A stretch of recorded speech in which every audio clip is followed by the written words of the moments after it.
Coming to you live from deep within, well, I guess it definitely qualifies as muddy and windy at this point. And also sometimes sunny, radioactive meme land. We are the survivors of the alt-right kick-pocalypse. The few, the brave, the bitchy, once more wading into battle against the froggy hordes with Rantzerker. Public service announcement. Response to Laci. If you're listening to this after the live show and you want to hear the full stream, go to www.honeybadgerradio.com for our unabridged podcasts, or look up to the right of this video. There's a link in this video to go directly to the unabridged version on YouTube. There is no paywall. You can go directly to it by clicking the link that will be on the right of this video. I think it's the right. It's the right. It's the right, right? That's where the cards go? It's on the upper right corner, yeah. Yeah, at the upper right corner of this video will take you to the unabridged version.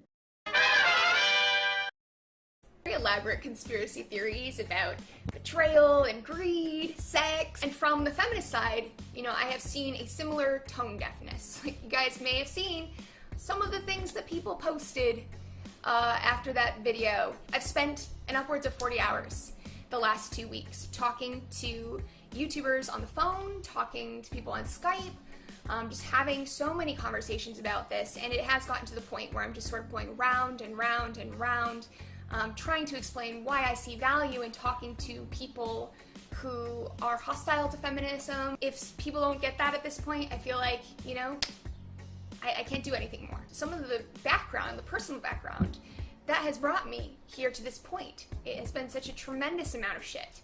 And I feel like a lot of people don't understand that. And it makes sense, because I haven't really talked about that. It's really hard for me to talk about. Like, I'm gonna be honest with you guys. Stuff is personal, it's vulnerable. I need to just be open, so please be decent. I'm just pausing it for the banana, so somebody else should probably say something. Okay, well, the internet is never decent. The internet is not going to be nice to you. It's just not. But I like that she's given up trying to explain why she's doing this. I presume to feminists, because anti-feminists, I doubt, are going to be like, oh my god, why are you talking to me, to us? Well, I mean, they're going to be like, oh my god, you want the money, you want the dick, you want, I don't know, the whiskey, the hookers and blow that the anti-feminist side promises you. But I think that it's probably the feminists who are really saying, why are you doing this? Well, anti-feminists are saying, a lot of anti-feminists are saying, yes, talk to her, but be cautious and be aware that her motivations and her intentions may not be 100% what she says they are, right? Whereas the feminist side of things is, oh my God, I can't believe you would talk to those people. Right? I can't believe you would give them a platform. I can't believe you would, that is just disgusting, and it's a betrayal. Right? So it's a completely different thing. Like, I have not heard a single prominent anti-feminist say, no, we shouldn't talk to her. I have heard them say, yes, we need to talk to her and red pill her, but good. Right? And stuff like that.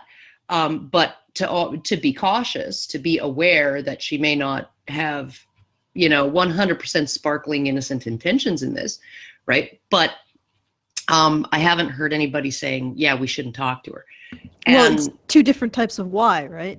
Yeah. The feminist version is why you shouldn't be doing this at all. Yeah. The version on the anti side is, okay, well, what are your motives for? No, you can do it and we'll talk to you, but what are your motives here? And my personal opinion is, it doesn't matter what her motives are. She doesn't gain, like, I cannot conceive of what she could possibly gain by doing this. Well, I can't conceive of any possible way that she could sort of hijack the anti-feminist community. Well, actually, unless she was good and red-pilled. Like, unless she actually did an about-face sort of like Cassie J. Cassie J has charmed the anti-feminist community, right? And what did she have to do? What did she have to do that? She had to put out that documentary that was fair and sympathetic. She had to essentially end the documentary with, I no longer call myself a feminist. She went on to defend her position in the face of all kinds of opposition from feminists, right? And she eventually came out with the beautiful, beautiful quote that it wasn't learning about men's issues that made me part ways with feminism. It was learning about feminism that made me leave feminism. Right? And so essentially that is why she has been embraced. But when she was doing her Kickstarter, there were the exact same conversations going on. Do we trust her? What are her motivations? You know, what should we fund this project when we don't actually know whether it's going to be not just sympathetic, but whether it's even going to be fair or whether it's just going to be another hit piece. We don't know, right? And so essentially, Laci is going to have to deal with all of those questions from the anti-side, but at the same time, none of the MRAs out there, even the ones who were saying don't fund Cassie's documentary because we don't know what her intentions are, they weren't saying she shouldn't be allowed to put that out. She shouldn't be allowed to make that film, right? So, and very, very few people, as far as I know, declined an invitation to talk with her that she requested to interview from the MRA side. Lots of feminists did, but I don't know of any MRA who just said, yeah, no, I'm not going to talk to you. And even then, there have always been people who seem determined to misconstrue what I say no matter what. People exactly. Yes, because that is another form of bullying that often gets ignored that I just got to comment on.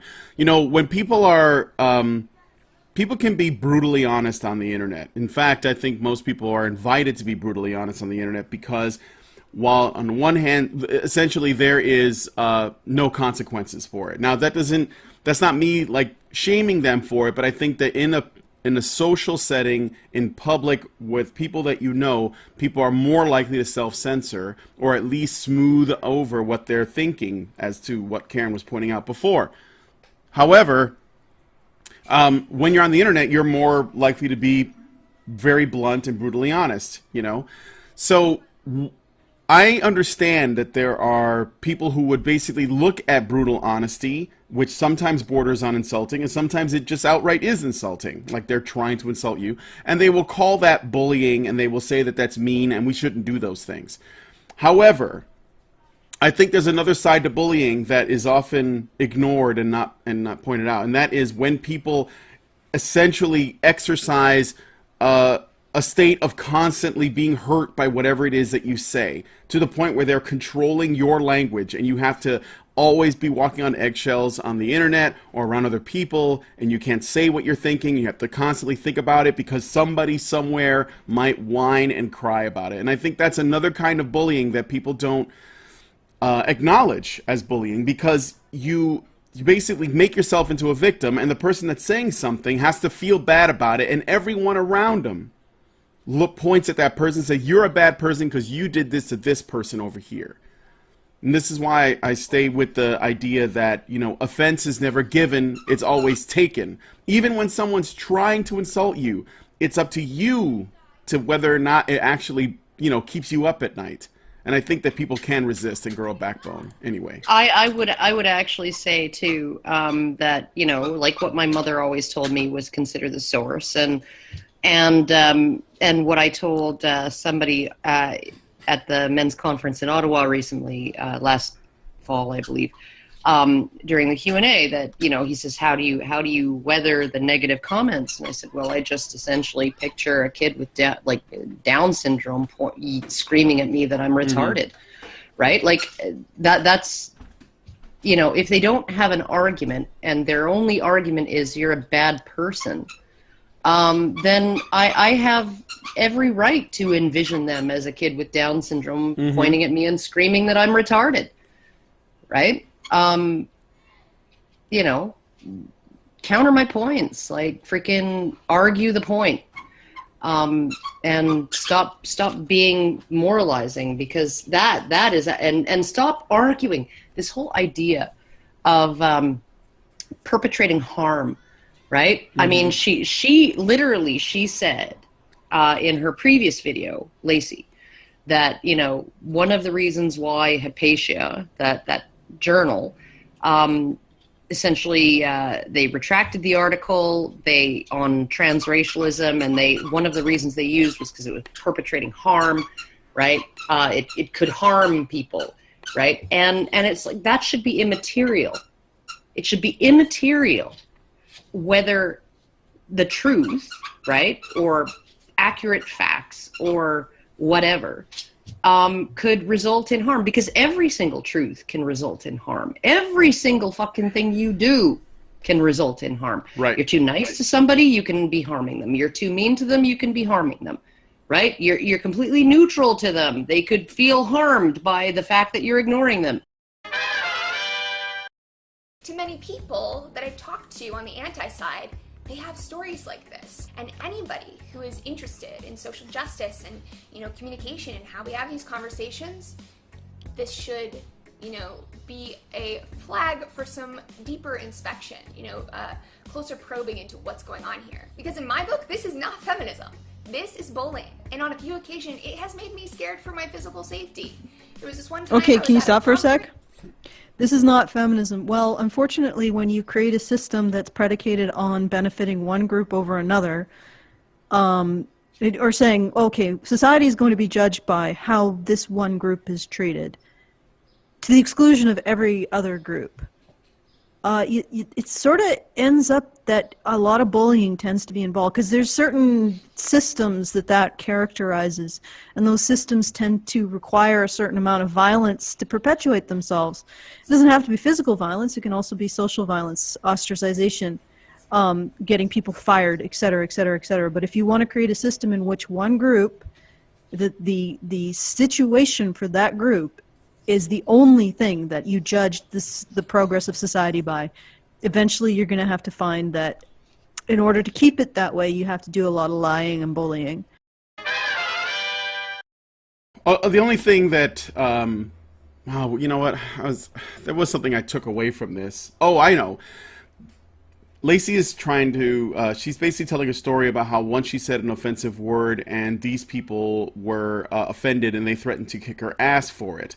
The thing that I want to put out there is that these... Well, five years later, after she had apologized, 5 years taken later, the video down. Yeah, took the video down, apologized for it, still under threat. And the reason, what I was going to say is that these people that did this, and there are people like this all over, they are not actually so much offended at what you said. They are just extremely angry, and they probably have a lot of hatred in them from that. And when you make a system, or when you set up a philosophy that creates essentially a hierarchy of people based on their privilege, you are also making a stack, the progressive stack, in which there are some people where it's not only okay to hate them, you're actually encouraged to hate them because they're not in the their class is at a certain level. And Laci, unfortunately, as a white cisgendered woman, your women card is only good for so much, but all the other stuff is actually the reason why they hate you. I think that she's genuinely hated by some feminists because of the introduction of intersectionality. Otherwise, something that happened 5 years ago could not be attributed to the deaths of trans people throughout history. It's fucking retarded. It is. As well, like the idea of using the word tranny is it's like you're responsible basically for that. You're basically reaping what you sow with the system that you actually signed off on, and you said yes, the progressive stack. I got that. I will always be a feminist. I believe in social justice. I believe in the issues that I've talked about and the causes that I've campaigned for.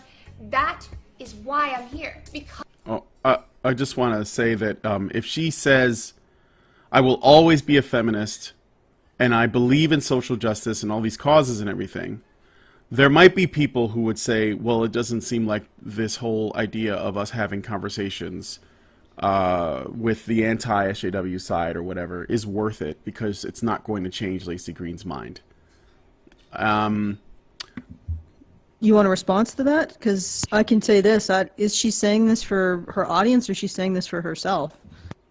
Oh, I think she's actually saying it for herself. But then look at Cassie J's 2-year freaking odyssey, right? And how she felt like feminism was like a bungee cord pulling her back in, and that she actually, initially, when she first began hearing the arguments and the statistics and all of these things, that she felt more strong in her feminism. She felt like it was even a more intrinsic part of her, and she was more committed to it, and that essentially there was the more she began to doubt or began to like seriously entertain the arguments of men's activists, right, the more resistant she became to them, because of it's just a natural human impulse in terms of when you have a deeply held belief system and you start to experience doubt, you have an instinct to, oh my fucking God, I'm going to kill you dogs. To reinforce it, and then also to proselytize it. You need to understand how this conversation looks to people like me, to people on the outside of your bubble, because this is all I saw every day. And no, it's not the whole picture. You know, just like social justice warriors bastardizing feminism, this is what anti-feminism looks like to people like me. And YouTubers are not responsible for like crazy shit that their audience does. Of course not. But I okay, all right, let's stop it here. Okay, well, first the points of logic. Were they rape threats, or were they, I hope you get raped? Because that's not a rape threat, it's just passive aggression. The other thing is, when you look at the feminist side versus the anti-feminist side, the feminist side went up to you in a parking lot and literally threatened you right where you were. And as you said, they've also threatened people's jobs, which incidentally was the same reason why a lot of black people didn't join the civil rights movement during the 50s and 60s, because they would lose their job. It wasn't even an issue of being beaten up. It was an issue of losing their job, losing their livelihood, because the whole attitude surrounding segregation at that time was deeply embedded into the system in which you earned a living. So you have to think about it. Think about the relative harm here. Threatening people's living, threatening them physically, versus sending you a nasty email. Yes, the nasty emails, the nasty comments, they are unpleasant. They're difficult to listen to. You have every right to be upset about them. And now I'm going to go somewhere where Karen and Brian maybe don't disagree totally. The fact that you actually are still willing to engage despite having had this amount of negativity directed towards you does speak well of you. And here's the thing, Laci, and I hope you watch this. Here's the thing, right? I have never shied away from an argument. I have never fucking refused to address somebody's criticism. I have never fucking not gone on a fucking a media interview or whatever, right? Even when I knew they were going to write a hit piece, right? Even when I knew they were going to take everything I said out of context, I've always spoken to every single media outlet that has ever approached me, right? Okay, this is what I do, right? I address the arguments, I address the fucking counterposition, I address the people who oppose me. I fucking get told to be, to make me a ham sandwich by Cenk Uygur, right? I get, and I would go on with him in fucking studio if he wanted me again after that. No fucking problem, okay? And you know what? I don't get a whole lot of rape threats. I don't get a whole lot of death threats. I don't get a whole lot of nastiness, even from feminists. And you know why? You know why? Because I'm willing to engage them. And they know it. Yep.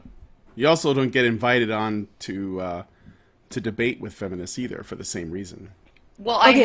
I have been invited on once to debate Naomi Wolf. Mm-hmm. And look how that fucking ended. She dropped the F-bomb. She called me a rape apologist. She lost her fucking shit, right? She was so upset. They were worried she wasn't going to stay the 3 hours to give her keynote address at the conference because she was so upset by the things that I was saying, right? Which were all factually fucking correct, right? And, yeah. Okay, so there you go. Who's living in a fucking bubble here, Laci? And, maybe what happens is when you actually open yourself up and engage the other side, you get a little bit less of the vitriol. You get arguments, hopefully, right? But you don't get as much vitriol. And, honestly, you getting some fucking anonymous cunt, right, who decides he's going to send you a threat, oh, I'm coming. Here's how I respond to that. As soon as I'm done with Dr. Phil Mason, I'm going to find out where you live and do everything to you that Phil Mason's fans have threatened to do to Anita Sarkeesian, right? That's what I got in public from a feminist, right? In public, not by email, in a comment thread. And I said, what, like now? Because, I haven't vacuumed in a while, and there's dishes in the sink, and I haven't shaved my legs in a couple of weeks. Could we maybe reschedule the rape for next Friday? Because I should probably be ready for company by then. Right? That's how you handle that shit. We are interested, we're not just interested in anti-feminism, we're interested in equity or equality, but equity. In other words, equal treatment for men and women, or equitable treatment for men and women. So if you believe that your feminism is about equal treatment, equitable treatment for men and women, then you need to start engaging with the things that we're saying. Even if it challenges your belief that feminism throughout the ages has been about equal and equitable treatment. Because what I see happening with feminism now is you have a very authoritarian group that has decided that they define equality, nobody can question them. Sort of like the Ministry of Truth or the Ministry of Plenty or whatever the hell in 1984 gets to define what the word more means. So they can say something like the chocolate ration has increased from 3 ounces to 2 ounces, and because they use the term increased and they get to define what increased means, that means it's increased, even though it's obviously decreased. So when feminism gets to define what equality is, it can say, for example, things like, oh, Sharia law is now equality for women. So don your burqas and slice off your clitorises, ladies, because that's now equality. And nobody can question that the feminist definition of equality. They can define it as anything. Anything. Now, think about that. The feminists who are in power can define equality as anything. Now, currently they define equality in favor of women, but that doesn't have to be the case for the future. As long as they have these groups of people who agree with whatever they define equality to be, they can do anything. It's like a get out of jail. It's a rewrite the landscape of the political landscape of the West card. And that's what you're giving the feminist establishment when you don't allow criticism of how they've defined equality. You're essentially creating the potential of the most authoritarian system in history, because they can define this word to be whatever they like. And they have a whole huge mass of population of people who will say equality is whatever feminism defines it to be, no matter what that is. An increase in the chocolate rations is whatever the Ministry of Plenty defines it to be, no matter what reality is. And that is really dangerous. If you don't condemn that side, then you must be okay with it or you support it. I've seen that a lot. So it's worse than that. It's worse than that. I did a blog post on Gigi Engle, who does the dirty, sexy monogamy thing, and she did a podcast on the red pill. His story. But she actually came out in a blog post on medium.com and said MRAs constantly say that they don't endorse, threats and misogyny and violence, threats of violence and things like that, right? But the least they could do is condemn them, which they don't. What? I condemn them? No. Here. I can read you the exact fucking thing she said. Those things are bad. What else do you want? Which is fucking hilarious. It's oh god, let me fucking find it. The leaders of MRA say they don't support. I know they don't support. yeah, I know. Are we like a little alien in the head? I know. We are one. We are Borg. The leaders of MRA say they don't support these groups of radical trolls. They say they don't consider them part of the MRA group.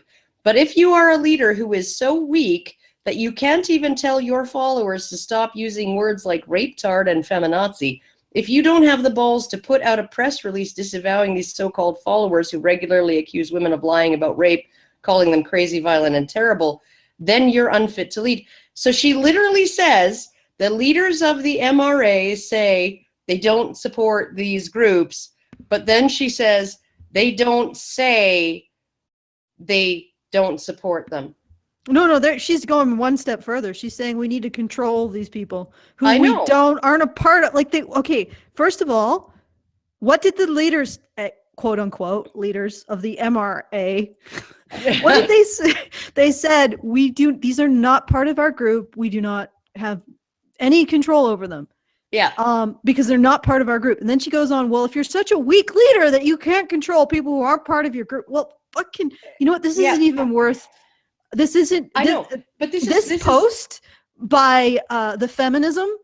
What's her name? Gigi Engle. The Feminism Gigi Engle. This post by the Feminism Gigi Engle is dumb. Oh yeah, no, she's like, but she's literally saying, okay, so you constantly disavow these radical trolls, but until you disavow them, you're not fit to lead. And it's like, what?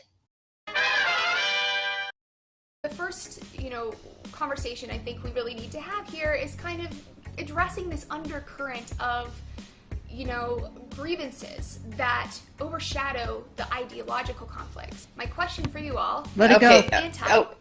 No. The grievances is, I'm just gonna reiterate to Laci. One of the grievances is the unassailability of feminism, the absolute shutting out of any other voices from the discourse on gender and gender equality that you participated in through your silence, right? You watched your dislike bar freaking get darker and darker and darker. You watched your videos get less and less popular. You watched your comment sections become filled with more and more and more hostility from alienated people, right?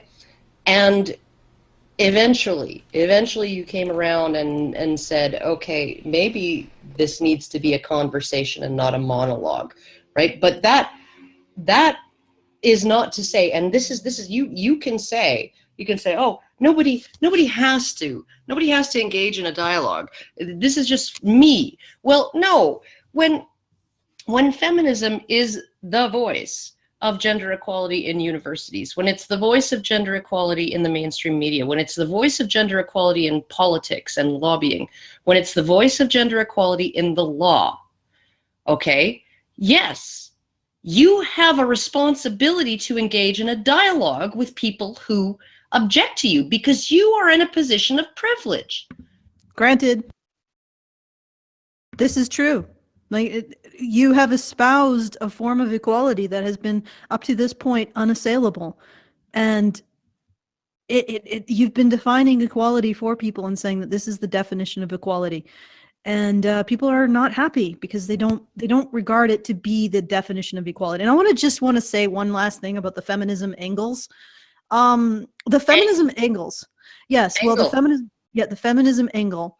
How you realize that, okay, if the internet isn't a bunch of venomous beasts, then the internet is a yard full of cats.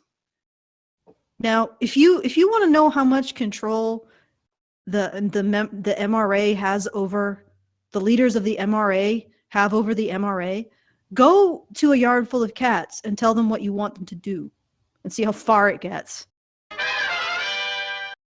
My question for you all, antis, you know, what have your interactions been like with feminists and feminism?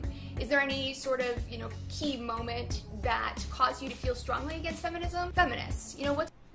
Do you guys want to answer that question, or should I just let this What's play out? my interaction I with was enjoying my feminists? tea. My interaction with feminists tends to be I make an argument and silence. That's typical. Heroes never die. That's probably more than 50%, right? Of actual feminists. And also my interaction with feminists in terms of the things that they say about me is, you know, lies, slander, misrepresentation, demonization, accusations of all kinds of things, including up to and including an accusation that I've been teaching my daughter to suck dick since she was 10 years old, because that's obviously all I think women are good for. Yeah, so essentially those are, I mean, I do occasionally find a feminist with whom I have been able to hold a conversation with. Generally, they do a lot of butting, but, I agree with but. Yeah, well, it's human. And yeah, I agree, and that's why I'm willing to continue to have those conversations with feminists. But most of the time it's silence or it's hostility. Oh, And the silence is actually the worst, right? Because as much as feminists who misrepresent what I say or make accusations about me and try to do mean things to me are annoying, it is the sort of the wall of silence that is the most offensive to me, because they can only have that wall of silence because they sit in a privileged position within the cultural discourse, right? They don't have to address any of my arguments. They don't have to acknowledge my existence because they are a women's studies professor at the University of Calgary who has a platform on our national broadcaster saying MRAs are mostly about men's sexual rights, meaning if only we could if only we could have sex with whoever and whatever we want, whenever we want to, then maybe we wouldn't have to rape you. And that MRAs are relying on gullible, naive Canadians not knowing what we're really saying, and those Canadians need to be told what MRAs are really saying, what is being said, which is not about circumcision, not about fairness in family court, not about fairness in domestic violence law, not about issues of due process and civil rights, not about any of those things. It's really about me wanting to live in a society where my daughter walking home from the bus stop can be like just essentially commandeered by any man who crosses her path to have sex on the side of the fucking road, because, you know, that's what I want society to look like. Like no society in all of human history. And to have that woman, that women's studies professor, be able to boldly state that this is our position, this is what we're about, right, on our national broadcaster, and never be asked a single difficult question, never be asked to evidence her assertions, never be asked to apply any kind of reasoning, never be asked to even give anecdotal evidence. Oh, this is what one men's rights activist said to me one time. No, nothing to back it up. Just a platform to fucking vilify, demonize, slander, and libel an entire group of people. And then to chuckle about it and say, oh, well, that's maybe why the MRM is so controversial. Oh, that's exactly why it's controversial, right? Yeah, if that's what we're about. Okay. Fuck. All right. Take us out. All right. That's my experience with feminists, Laci. There you Well, go. I'd actually like to have a comment.